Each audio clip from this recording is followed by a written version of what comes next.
This is the Keenan Lecture, and it's the type of thing we hear, the Keenan Lecture or the Jones Lecture, you know, like who are these people? Who's Keenan? You know, I don't know, I don't care. But I always like to make it clear that we do care, and we want to let you know just a tiny bit about Larry Keenan, and this will be very brief. Larry received his BA in Government and Foreign Affairs from UVA in 1966. After serving in Vietnam, he received his law degree from the University of Richmond in 1972. After that, he was an assistant Commonwealth attorney, city attorney for Falls Church, Virginia, and later was in private practice. And then in 1990, he entered the graduate playwriting program at UVA. So you can tell Larry was not your typical graduate student. And from what I've heard, he wasn't your typical lawyer either. Really unique individual, and you think about somebody who, middle-aged, in a prime of his career, a flourishing career, gives it all to do something that he really loved, which was write plays. And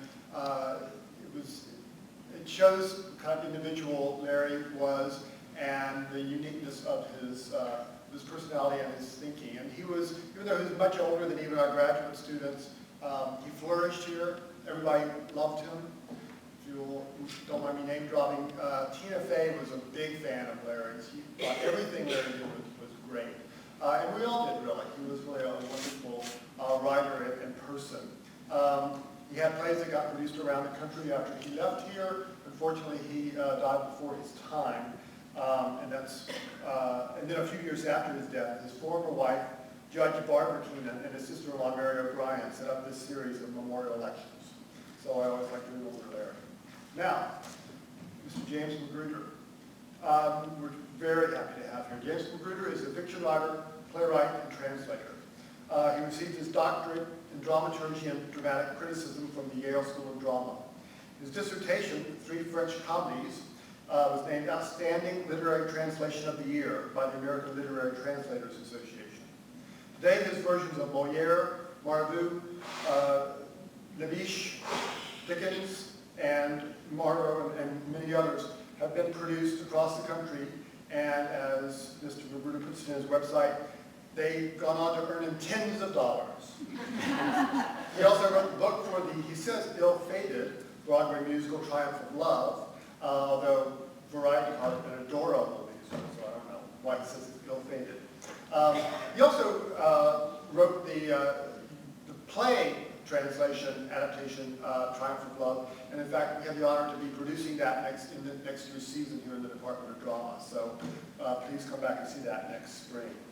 After 15 years in show business as a playwright and dramaturg, he turned to fiction in 2002 and has been very successful in that. His collection of short stories, Let Me See It, was published in June 2014. But we're mainly interested in him as a playwright for today, a translator. He was a 5-time recipient of an Individual Artist Award from the Maryland State Arts Council and a 4-time fellow at the McDowell Colony. He taught translation and adaptation at the Yale School of Drama for many years and currently teaches dramaturgy at Swarthmore College. He lives in Baltimore with his partner Stephen Bolton, and they have paid off their mortgage. Right there. So I'd like to introduce James Magruder.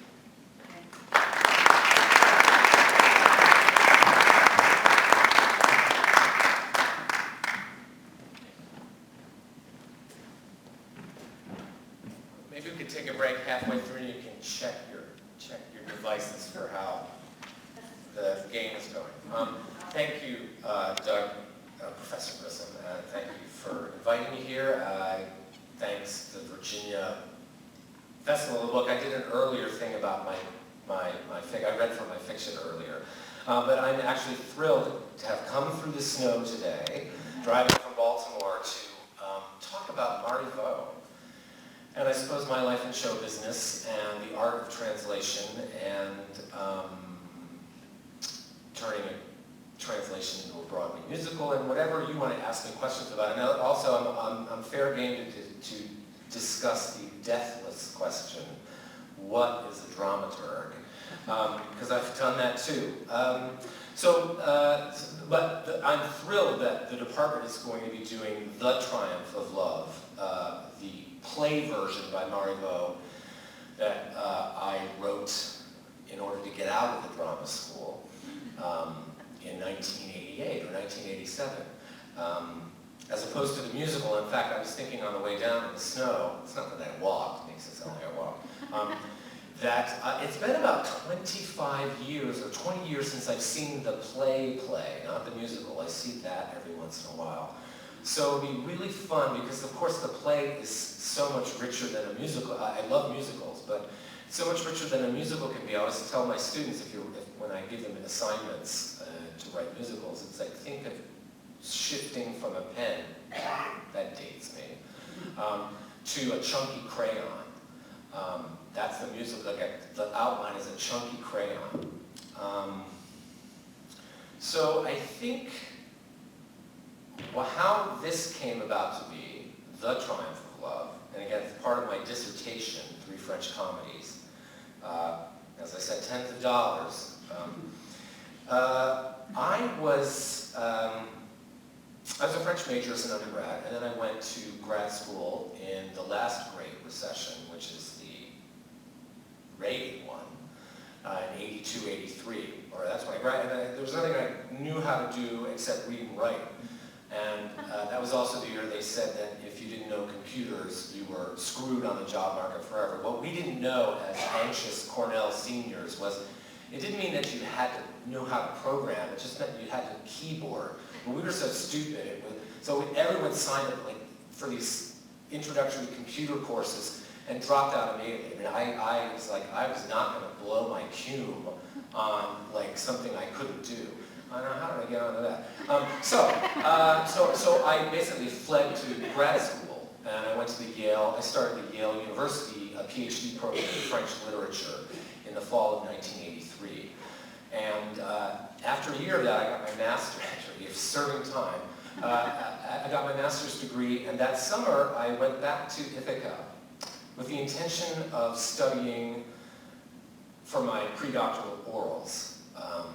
And instead I found myself dancing in the chorus of Damn Yankees at the Hangar Theater. And I thought, I guess this show business thing hasn't quite worked itself out of my system. And at the end of the summer, as young people do, they say, well, we'll start a theater, and you, Alicia, you can direct, and David, you can be stage manager, and Jim, you can be the dramaturg. And I said, what's the dramaturg? And they sort of explained it at the time, and I thought, oh, wow. A spot for an egghead who doesn't want to direct. So I went back to the French department. I had to take a minor, a course minor. So there was a course over at the Yale School of Drama taught by an amazing scholar, Leon Katz, who's still with us at 96, still writing and thinking and synthesizing. And I took his class, and the day I went to his lecture, he was lecturing on Seneca, and then the next lecture I went to was lecturing on medieval drama, and if any of you know medieval drama, it is the driest, is the least compelling moment in the Western dramatic canon. But he made it so exciting with all this cross-cultural and cross-temporal comparisons, the kind of thing I couldn't do in the French department, that I said, I want to be a dramaturg. I want to use my head that way. So I didn't flee. But I applied to go to the drama school, and I got into the drama school, but I couldn't get out of the drama school until I translated a play. And because I have my French background, and Marivaux, how many of you have seen a Marivaux play or know who he is? Well, that's good. We've got some, and I'd say that's because, or a Marivaux musical. I selected the Marivaux because it was kind of my bailiwick, French literature, and nobody had translated him into English at that point. And so Marivaux was, and it turned out I did well with it, and then it was staged, it had a staged reading in New York with Ruth Warwick. I don't know if you remember who she was, but she was Phoebe on All My Children, and all. Anyway, she was a great Lanti. Then a year or so later, I went to La Jolla. Anyway, after a couple of years, 3 major theaters had done the play.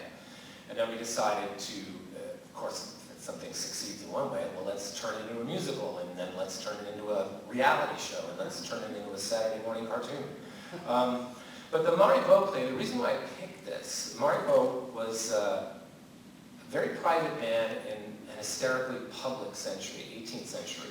So the 18th century is the century of Rousseau and Richardson and sensibility and sentimentality. It's sort of the switch from Baroque, grand passions of the Renaissance, the Spanish Baroque, the English Baroque, the French neoclassical Baroque, where the title characters are monsters, like Argonne is a monster of greed, and Harpagon's a monster of greed, Argonne is a monster of hypochondria, to shifting in the 18th century to the Rococo. So if you think of Baroque art and then Rococo, it's like the grand pipe organ of those masses, and then the little tinkling flute of the Rococo. So it's a completely different sensibility. And in the theater, post Molière, because Molière is the big deal in French neoclassical comedy, the writers who came after him, because French, as you may know, is a very highly codified language, and in the neoclassical ideal, there were rules to follow. And nobody can hair split like a French aesthetician. So for the 50 years, roughly after Molière's death, in order to get your play on at the Comédie Française, which was, the big plantation, you had to follow these rules. And what happens when you have to follow rules in order to get your play on is that everyone's writing formula.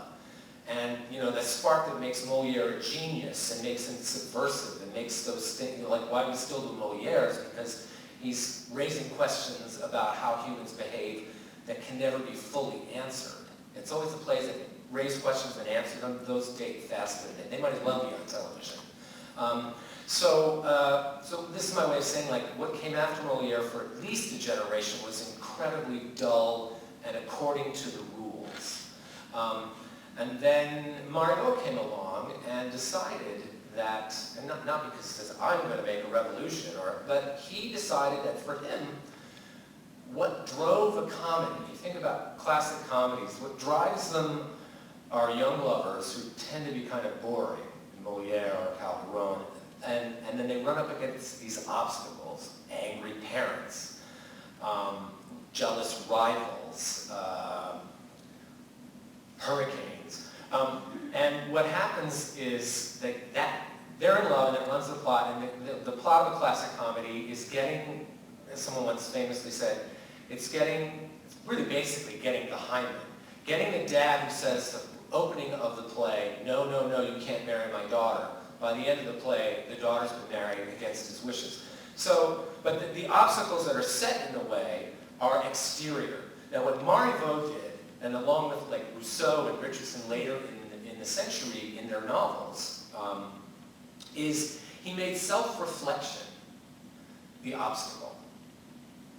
He made both the obstacle and the substance of this play. So he writes these delicious heroines and heroes who find themselves attracted to one another, but they have to go through all that agonizing process of,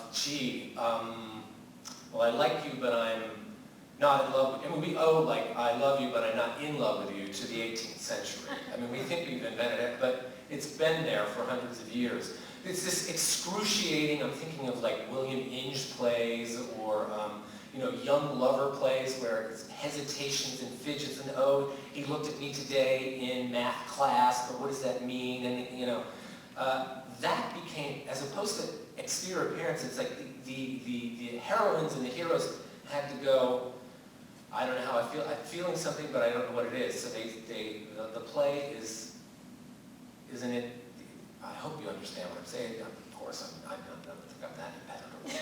But it's, get me going in snow. And so what happens is the play traces the delicious and excruciating and horrible and terrifying process of falling in love. And by the end, the true lovers have found themselves. Often they're pushed along by their pokey servants. Because the servants are they just get right to the point. They're leading from their lower chakras, whereas like the Marivaux heroes and heroines are so caught up in their head chakras that they don't know what hit them. And that's that I don't know what's hit me. And so the hinge in these plays is when you have the hero, usually the heroine, says, je ne sais où je suis. I don't know where I'm at. And eventually, by the end, it's like, boy, what has love done to me? But it's this moment where they have to like let down their guard, get past their own self-regard, a very important word in 18th century French theaters, amour propre. That's actually true of Racine as well, where it's like self-esteem, or what we would say, yeah, low self-esteem. They're so proud, because they tend to be high-class characters, they can't believe they've been swept away by these lower thoughts and these attractions from the opposite sex. So Marivaux's plays, play after play, wrote like 30, and he's very popular in his own time. He wrote, I have intended as my project the way to flush love, or flush isn't the right, it's a mixed metaphor, but love hiding in a niche. And the object of each one of my comedies is to make that love come out of its niche and reveal itself. So as with Chekhov, you know, if you saw 5 Marivaux plays, you'd say they're all the same. You'd say that of Chekhov, but oh, those Chekhov plays. But The Triumph of Love, which was a big flop in its own day, for reasons I'll get into, came along in 1732, and what happens is, unlike his other plays, his heroine is in love from the start. Curtain up, I'm in love with this man, and I'm occupying his throne illegally. Now, I've got to go rescue him because he's been raised by these 2 older philosopher types. Again, complete head. No, so they've outlawed love in their little garden where they've been raised this prince, Agis, to despise the princess, despise love, and eventually go off to attack or kill her and reclaim his throne. So that's a Romanesque kind of series of obstacles. So what happens is she gets into the garden, and she has to get access to the prince, she's got to get by the old man and the old woman.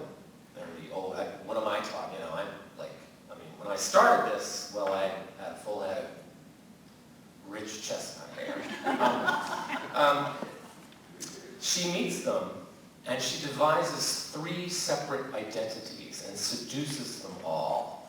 So when she gets the older woman, whose name is Leontine, this is Princess Leonide, and she meets Princess Leontine, and this is a sort of imaginary Greco-Roman French garden. She gets in there, and she's immediately discovered to be a woman by the servants, so she has to buy off their silence. And she has a henchwoman with her, a servant, confidant. And so the older woman comes first. And so she pretends to be a boy. She pretends to be Phocion. She arrives in the garden dressed as a boy with this plan in mind. And so she appeals to the long dormant vanity of this woman who has renounced love to live in this garden. And so she scores one with her, and then she sees the boy, as a boy, so there's this itchy homoerotic encounter in their first scene. It's like, wow, I don't know why I'm so hot for you, but let's be friends. And so Agis, the prince, goes, because he's only met 5 people in his whole life. His aunt, his uncle, and the 2 servants this is the 5th person he's met. So she goes off. So he goes off going, I don't know what just happened there, but feeling something. And then the toughest nut to crack, the older man, Hermocrates, really severe, comes on, and she improvises, and he instantly recognizes her as a woman. So she instantly becomes this character called Aspasie, a woman who acts upon his vanity, but attacks him with her reason. And it's kind of in a Marilyn Monroe kind of way. She's appealing to, or you'd say she's like a Bond girl, or a thinking man's wet dream. Oh, I'm sorry. I'm so low. really belong with the servants. And then she sees the prince again. And this time she just decides to take the lead and say, I'm really a woman. So he flips out. She wrestles him to the ground. And then she becomes another woman, a different hospice. So basically, if you're keeping track, you'll have a year to bone up before they do it in the theater across the hall. She is improvising, as she goes, 4 separate identities. And who is really this princess? Is she Aspasie? Is she Aspasie 2? Is she Phocion? Or is she the princess who can also be a princess and say to the servants, if you don't shut your mouths, I'll have you put in jail. So she's tough. She's rough. She's really a woman too problematic, to use a nonce word of the 80s when I was in grad school. She's too problematic for the 18th century, so the play flopped because according to those rules, well, princesses don't behave that way and women don't behave that way. So the play was a fast flop, whereas some of his other plays were huge successes and have never left the repertory. But it made her a fascinating, fascinating heroine for the late 20th century when I started to write, in terms of gender politics and who is this person, and it's just a great role for a woman. So that's that play. And and the other thing that Marivaux does is, he has coined a term that they know in French, le marivaudage. I don't even know if they're maravaudagery. There is no English term for it. But it's his way of expressing the hair-splitting, delicious sensations of falling in love. So it's a very kind of, if you translate it poorly, it sounds really neurotically coy. But it's French. So as a translator, I felt, how can I get, and plus, and I should mention, so I sort of left the plot to the side, but the point is, they all think they're going to marry her by the crisis of the play. She's given them all a portrait of herself, so that means, I'm pledged to you forever. But of course, she can't marry 4 of them, or she can't have a triple wedding with just herself. So how they undo that, the end of the play is really pretty rough. She says, why should I paraphrase when I have the text? She's decided, she says to Agis, that's the prince, my lord and master, come receive the homage of your subjects. Your royal guard awaits you. It is time to leave. And the thing you can't forget is no matter how much she misbehaves, what she does is she restores the prince, the rightful prince to the throne without bloodshed. I think the feminine answer to, your royal guard awaits you. It is time to leave. To Leontine and Hermocrates, this is the aunt and uncle. You, Hermocrates, and you, Leontine, who first refused to let me stay, learn now the motive of my artifice. I wished to surrender the throne to Agis, and I wanted to be his. Had I used my true identity, I would have rebuffed his heart. I disguised myself to catch it. For this plan to bear fruit, I had to abuse your hearts by turns. There is no cause for complaint. Hermocrates, I leave your heart to the care of your eminent reason. As for yours, Leontine, the revelation of my true sex must have already doused the embers of the feelings inspired by my hoax. Curt, no, like, I'm sorry. It's more like, I had to do it and I'm not a lesbian, so goodbye. So the 2 older people are left there. Their hearts have been, they're in love for the first time in their life. They're on fire, and they've just been completely crushed, awakened and crushed. And so again, that makes it like dicey on stage for the 18th century and delicious and also makes it very, in the end, musical. We'll get to that in the questions. So, but I want to say that the marivaudage is, because it's very refined and sinuous and rococo, I try to think, what is an English equivalent for that? And myself, being who I am, what I love most about America and American English and American culture is the high-low split and all the levels in between. So my solution for the exquisite, flowery, ornate, rococo language, le marivaudage, is not to translate it directly, but to use American English, or English, but American English is even more fun, to use the diction shifts, use the ability that we go in English from, there are 5, here's an example. I'm sorry if I'm skipping all over the place. That tends to be my pedagogical style. Sarah Palin crossed with Pee Wee Herman. Say the French word scélérat. It can mean scoundrel, ruffian, scamp, imp, mountebank. You get the idea. But there's a whole string of delicious sounding English words.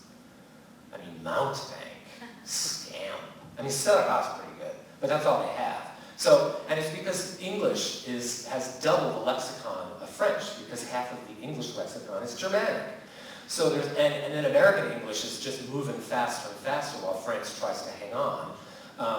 So you've given just a hugely wide range of expressions. So these older people, they're fun to translate because they're grand and they're big thinkers. But so when she gets under their skin, their language starts to tumble, and they start saying like, just don't blubber now, or and then she, in turn, when she's with Agis, they get all dreamy and gooey, and then suddenly it's like, so they snap back, or so in a roundabout way, I want to say that my translation is all over the map stylistically, but I do think it's of a piece. It is not anachronistic.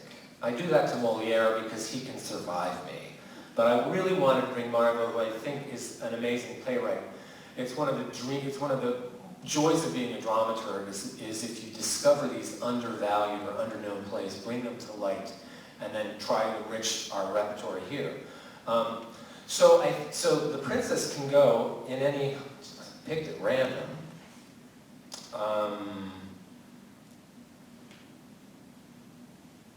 Here's one. Here's the older woman, Lanti. Where Phocion goes to her. Oh, Leontine, ask me for my life, tear my, she's as Phocion, so she's doing her trousers roll. Oh, Leontine, ask me for my life, tear my heart to bits. My life, my heart, yours, they're yours, yours, yours. Don't ask the impossible. And then Leontine in the side says, what vivid fluctuations. And then out loud, no, Phocion, never have I felt more the necessitous obligation of your imminent departure. Translation, please. You must go. So she gets so riled up that, hopefully that's enough of an example. And then there are moments where they talk about Agis. The thing is, Agis, you kind of worry for him because she's so Machiavellian and he's just so innocent. And I would say, like, he's not slow, he's innocent, but he's a quick learner. And so say, well, how's Agis's heart? Because she always checks in with the servant and say, has Agis's heart simmered enough? And she goes, 2 more interviews and it'll be cooked clean through. Which is, both modern and it's a different idiom, but also it's like, whoo, that is not, we thought she loved him. So what happens to this heroine as she goes on? She discovers she loves herself in this. She loves taking on these other identities. She loves being a man. She loves being in charge. So again, they didn't like that in 18th century France. And then just one more thing about the translation is that the servants. So the servants speak in kind of a, well, it's less, it's not marivaudage. It's more direct. But you want to get the laughs. So I thought, and the thing is, the problem with servant characters, as they're based on comedious stock types, they would have had lazzi. They would have physical gestures or things they would do that would get laughs, but their dialogue is kind of colorless. Like, for example, Hermidas is her sidekick. It's like, yes, go on. Because that was another stupid rule, is that dialogue had to be contiguous. So, which really meant that if I say something, you listen to me perfectly, and then you answer directly. It's like, so ignoring the fact that we don't listen to each other half the time. We have to wait till Chekhov for people to start talking past one another. So I thought, how do I like swoop up the servants, again, without destroying the integrity of the original fabric? And that would be, for Henry Das, is to imagine her as like Ethel Mertz to Lucille Ball. So even if we ourselves today can't reference the idea of the classical confidant, we know why Lucy needs Ethel. And so I thought it was a combination of Ethel Mertz and Bette Midler. That was how I now that sounds like impossibly vulgar, but it worked. I'd like to think it did. You'll tell me a year from now, and I'll blame it on the actor. And then there's a gardener. He's agrarian, Dimas. So he is the lowest character, but he possesses an agrarian cunning that makes him an ideal foil for the head-only, like Hermocrates' boss. So they have these hilarious discussions where they talk about, the princess, and Dimas says, can you, while you're at it, can you, put in a good word with that Hermidas? She's a he too, he's a she too. And he says, it's been so long since I used my fertilizer. So that's pretty low, but it's pretty Canadian. But also I decided with Dimas, because he speaks in a garbled patois, I thought, well, American English, I could make him like a hick, but that's cheap and demeaning to my Scots-Irish heritage, my white trash heritage. Or I could make him like from Brooklyn or Italian, but that's like, it's too cheap even for me. And so I decided what to do is like, he throws in some horticultural metaphors every once in a while in comparison. And so I thought, all right, well, in terms of his marivaudage, I just have him speak incessantly in rather odd and sexually aggressive botanical terms. So that's like, oh sure, I showed her all my tubers. Or as I said, it's been so long since I lose my fertilizer. So that was my solution for like the lower characters. Because American English will let you do that. So anyway, I don't know how much time I got left, but I've done all the talking. How much time do I have? Check. Check. We have about 22 minutes. 22 minutes. Well, here's some questions. And we can talk about musical too, but You mentioned in your ill-fated musical. Oh, I say ill-fated because Ben Brantley didn't like it. So if because we had F. Murray Abraham and Betty Buckley and Susan Egan and the clowns were played by Kevin Chamberlain and Roger Bart and Nancy Opal. So it was a great cast, and we started it at Center Stage, which was my, at the time, host organism. And then we did it at Yale, and then we decided to move it to Broadway. We recast it with the biggest stars we could find, which is like Betty Buckley and F. Murray Abraham, and it just didn't, you can never guess which of those two old queens who are critics in the New York Times, whether they're going to like your kind of camp or not. So that night, I guess, it was not a great performance, I understand. We stayed away from the night that Brantley was there. We sat across the street. Drinking. And so he didn't like it. He loved Betty Buckley. He loved her song. But all the other, we had so many positive notices that this show hasn't died completely. In fact, there was a year where I was able to buy 3 new Pella windows, and I think some of us know how much that means, for my apartment, mortgage completely paid for. There was a Japanese production. I got the biggest check I'll probably ever get in my life. Enough for 3 windows and then some. So it still gets done. There've been like, the University of Maryland did it like 10 years ago, and I go to watch that. And then there's a small theater in Ellicott City, Columbia that just did it. So I like to go around and see it because I like to see if it holds up, especially if it holds up with non-professionals. So I am thrilled to come back here next year and see The Play, which again is just so delicious and rich. But on the other hand, musicals are great too. But I would love to hear The Play again. And it's ill-starred just because of Brantley. And I'm certainly not going to say my smash hit 3-month run musical. Ill-starred, ill-fated. I could say ill-starred because it was Betty. No, Betty, she's a great artist and a very sick lady. That's all I'm going to say into the mic. No. In fact, Margot Lyon, our original producer, she's from Baltimore. She's being saluted by the Vineyard Theater in New York on Monday the 30th, and Betty's going to come up from Texas, and she's going to sing Serenity for me, which is her big hit number. Hit number. Yes, I know you all have it on your iPods, iTunes, whatever. I don't have any of those eyes. She's going to sing it again. And they said, Jim, do you want to introduce Betty at the gala? And it's like, I'd rather die. And I don't have $1,000 for a chicken dinner, so you're going to have to be a guest. Oh, well, it's not snowing outside. Any questions? Yeah, so I think that kind of covers it. You know, the musical is really good. It's really small. It's wildly underknown. You know, maybe one day Encores will do it, or Ben Brantley will die a horrible death or retire, and they'll get a new critic in who might like it better in revival. Stranger things have happened. Yes, sir. Could you talk a little bit about your process with the composer and lyricist? Mm-hmm.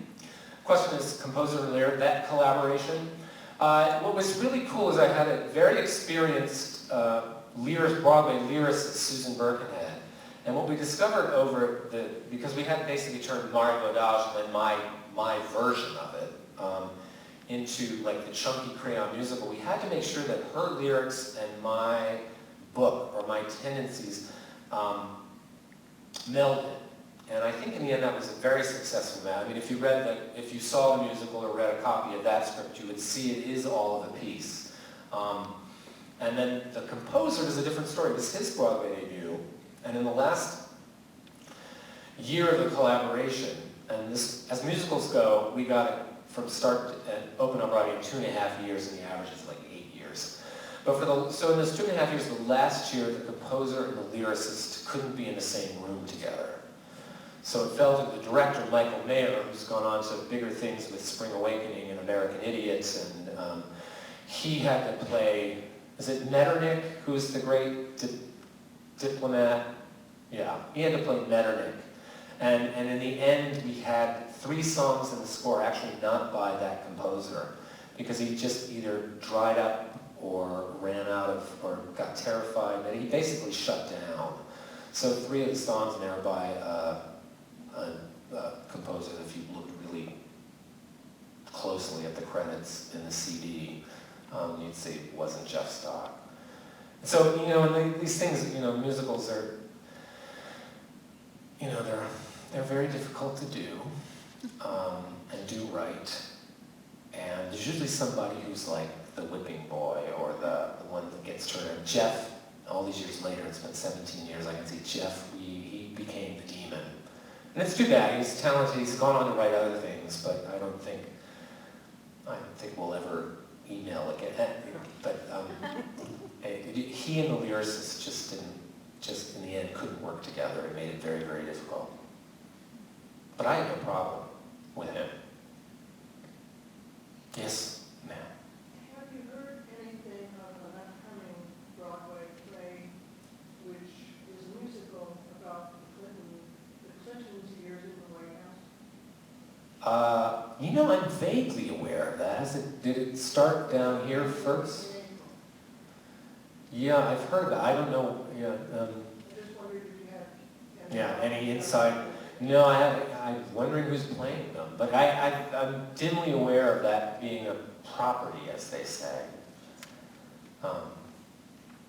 Anything about Marivaux or the Rococo or dramaturgy or... Well, all right, now I'll read for 20 minutes from my fiction to run out the clock. Did you, I'm curious, you said Margot was kind of forgotten for a long time, and how did the Triumph of Love come to your attention? That's a good question. How did I get my hands on it? Well, because I'd taken a doctrinally unfashionable course in French literature of the Regency when I was in the French department, the grad department. And Marivaux got his start right in that 7 years of the French Regency when Louis XIV finally died and he's succeeded by his 1-year-old grandson. So the 7 years of the Regency are like the last cloudless debauch of feudal France. And so Marivaux, that's what he started writing in. And again, he's never left the French repertory. And usually we have to wait, depend upon, so I knew who he was. And I read one of his, he also wrote novels. And so I read a couple of his famous canonical plays because I was a French major and had to be aware of him. But at the time that I had to come up with a translation at the drama school, in theatrical terms, at least in the 80s, we followed the Germans' lead. And so the Germans were closer to France in some ways. They had done, there had been a famous revival, somebody had done The Triumph of Love, Luc Bondy, no, that's a French director. Anyway, the famous German director did A Triumph of Love at the Schaubühne. And Theater Heute, which is their magazine of the art of theater, did a big cover story on this production. And so my translation professor, who was German, said, "Look at this, Magruder. You know this playwright." And I said, "Oh, yeah." And basically I had like a week to pick a play. And this is something I'm ashamed to say. I can't leave this room. But when I teach translation, I started translating that play without having read all the way through it. I did, so they always say if you're an actor, read the whole play. You can't possibly play, you have, in order to prepare a monologue. It's like, it's triage up there at the drama school. I had like a week. Anyway, so don't tell anybody. Yes, sir. Could you describe what you've done as a dramaturg aside from translation and writing and some experiences? Well, I was the resident dramaturg at Center Stage during kind of the glory years of it. I mean, they did The Triumph of Love, but I chose not to be the dramaturg. But some of my favorite experiences, so when you're an institutional dramaturg, as opposed to a production dramaturg, and if you're a resident dramaturg, you do it all. If you're institutional, you're there on board as like somebody who can write, you write program notes, you write grants to the NEA back when they were giving money out more easily, you evangelize for the cause of theater. So I would go, on any given day, I might be talking to the Maryland General Assembly or a 5th grade class. Like I said, writing grants, picking plays, selecting translations, and if you're doing a Shakespeare play, cutting Shakespeare. I would sit with my artistic director and we'd read through the play 3 or 4 times and make changes and cuts. But some of my favorite, one of my most favorite experiences was an evening of Thornton Wilder one-acts. The Long Christmas Dinner and Pullman Car Highway. These are gorgeous, gorgeous plays, and we made an evening of them. And part of my work on that was to find 4 of them, because he wrote about 40. And I went to the Beinecke Library up at Yale and looked at the original manuscripts and found his notes about them, and it was a beautiful, beautiful evening. Another thing, again, I'm a complete Wilder fan, is we did a production of The Matchmaker. Now, The Matchmaker is an interesting case where Hello, Dolly is a damn good musical. And it's so good, it's obscured just how rich and wonderful The Matchmaker is. So that was an amazing experience. There was a grant I wrote for Center Stage. We got $1 million from the Mellon Foundation, and then it was matched by some donors involved. So you could say I pulled down $2 million one year for. So those are other dramaturgical things. So the production part is when you're in the room and taking notes and trying to make it better. Is the story being told as clearly as possible? And then there's the institutional person. Anyone else? Yes, Doug. You say you teach translation. Mm-hmm. How do you teach translation? What do you tell your students? Well, what I make them do, because I can work with German, French, Italian, and Latin, and sort of Spanish and sort of Portuguese. So the Yale students, like they still can't get out of there unless they take that class. So I start them out with adaptation work first, just to get their creative juices going, and I just make sure that when they translate a play, they have to create this document called "Why Me? Why This Play? Why Now?" Because even though it was happenstance, sort of, that I picked The Triumph of Love, in the end, Marivaux and I were really good collaborators for each other. So I have to know like why I want to see how you feel you match the material. And I generally always tell them it should be in the public domain, which quick and dirty means before 1921. Because if you want, and they're always like younger dramaturgs who have traveled the world and seen these great, they want to bring a contemporary Chilean playwright. It's like, fine, but then you can run into the heartbreak of not getting the rights. You've got a living author to contend with, and a living author's agent. So I just say, and in the end, instead of ones of dollars, because you're going to have to split that in tens of dollars. So again, I don't have to fight with the Moliere estate. He'll survive my momentary japes. So that's, and then I have to send it, and we read them aloud, and then I check them against the German or the. Actually, I don't know if any of you go to D.C. to the Shakespeare Theater. They do great classical plays. Their resident dramaturg is one of my former students at Yale, who lived in Lichtenberg, and he's a German scholar. And so he's just all these years, it's the gift that keeps on giving. He just sent in my email, here's my draft of Wallenstein.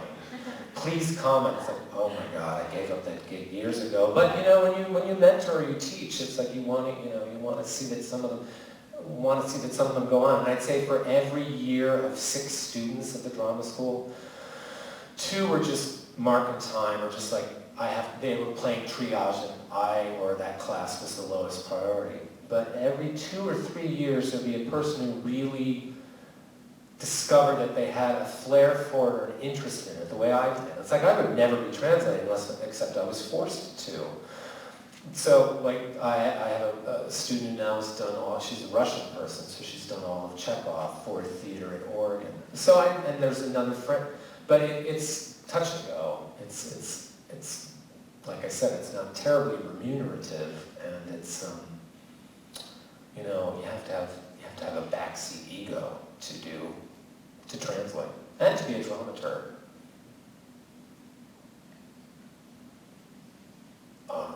Oh, yes, sir. Well, just how's your translation work helped you with your original plays? How's my translation work help with my original plays? I would say it's as much the translations as also reading as a dramaturg for Center Stage. Lots of really great plays, and lots of really terrible new plays, and then working on the great plays and watching run through. So that I'm pretty good with story. And I was saying to Doug, unlike when I write fiction, it's much easier for me to write a play, because that sort of cliche that they say, you just listen to the voices and then you start. It's actually true. If you're in the groove, they really will start talking. And the damnable hard part about writing fiction is between the dialogue, sometimes you have to write blocking. You have to write, he adjusted the mic so that they could hear him. It's like, you don't have to write that in a play. The actor will do that, the director will do that. You don't have to describe how somebody looks. The actress is that person. You don't have to describe how, you don't have to go into long interior, it's really hard in fiction, like, what are they thinking inside? You don't have to do that in the theater unless you're writing a soliloquy. So in the end, I was saying to Doug, it's like, I have both arms are working on the keyboard when I'm writing a play, but if I'm writing fiction, I feel like I'm just constrained by that form. But I love it. I probably love it because it's harder. Because don't we all kind of denigrate the things we do more easily?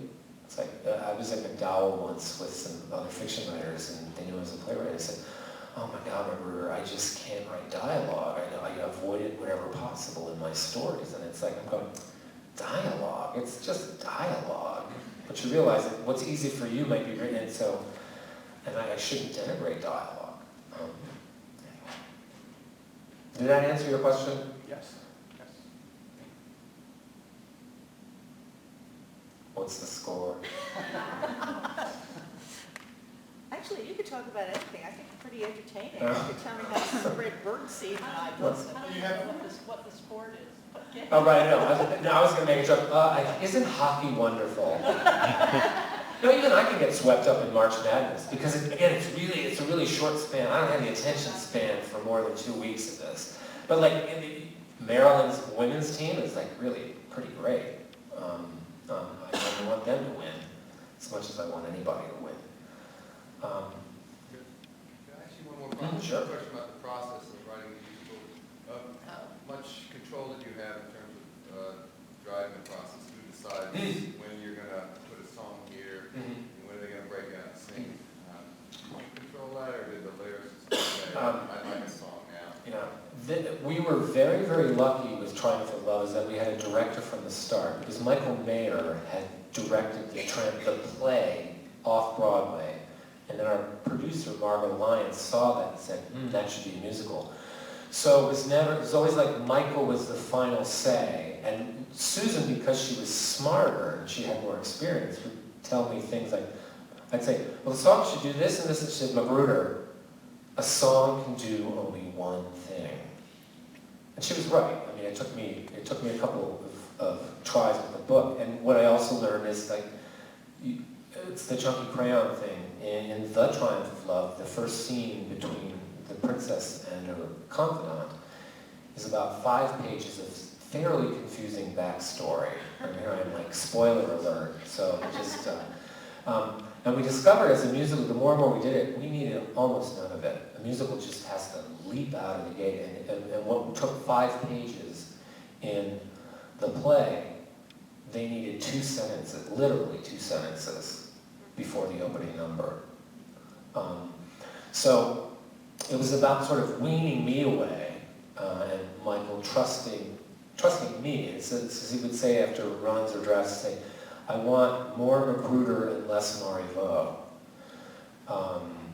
And yet this is incredibly faithful. There are a couple of plot changes to make it harder for her to get what she wants, but